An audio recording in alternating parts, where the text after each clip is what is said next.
की मंत्री लिस्ट में आए दारा सिंह। दारा सिंह चौहान को बनाया कैबिनेट मंत्री। पूर्वांचल के कद्दावर नेताओं में शामिल है दारा सिंह। बसपा के साथ की थी सफर की शुरुआत। लोकसभा चुनाव में सियासी समीकरण साधने के लिए योगी कैबिनेट का विस्तार हुआ है। योगी सरकार में दारा सिंह चौहान को भी कैबिनेट मंत्री बनाया गया है। दारा सिंह चौहान की गिनती पूर्वांचल के कद्दावर नेताओं में होती रही है।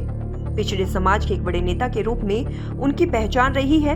ऐसे में माना जा रहा है कि दारा सिंह चौहान को कैबिनेट मंत्री बनाकर भाजपा ने पूर्वांचल का जातीय समीकरण साधने का बड़ा प्रयास किया है। दारा सिंह चौहान के सियासी सफर की शुरुआत बहुजन समाज पार्टी में से हुई थी, मगर बाद में वे समाजवादी पार्टी और भारतीय जनता पार्टी के टिकट पर भी चुनाव जीतने में कामयाब रहे। पिछले दिनों घोसी विधानसभा सीट पर हुए उपचुनाव में उन्हें अपने सियासी जीवन की बड़ी हार झेलनी पड़ी थी, मगर उसके बाद भाजपा ने उन्हें एमएलसी बना दिया था। इसके बाद से ही उनके योगी सरकार में मंत्री बनने की अटकलें लगाई जाती रही है। दारा सिंह चौहान का जन्म 25 जुलाई 1963 को आजमगढ़ के गलवारा गांव में हुआ था। 12वीं तक पढ़ाई करने वाले दारा सिंह का अपने शुरुआती दिनों में ही राजनीति के प्रति रुझान हो गया था।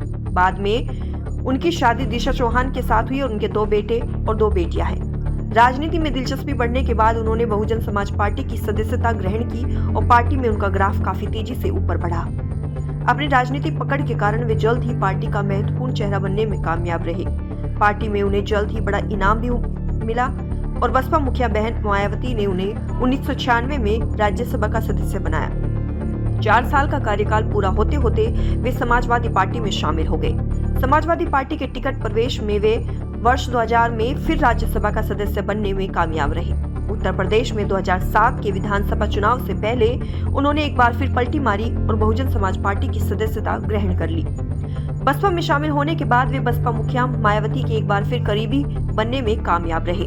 2009 के लोकसभा चुनाव में मायावती ने उन्हें घोसी लोकसभा सीट से चुनावी अखाड़े में उतारा।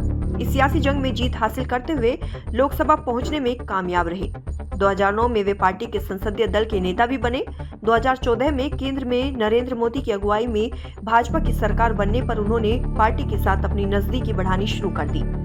12 फरवरी 2015 को उन्होंने भाजपा की सदस्यता ग्रहण की और पार्टी की ओर से उन्हें पिछड़ी जाति प्रकोष्ठ का राष्ट्रीय अध्यक्ष बनाया गया।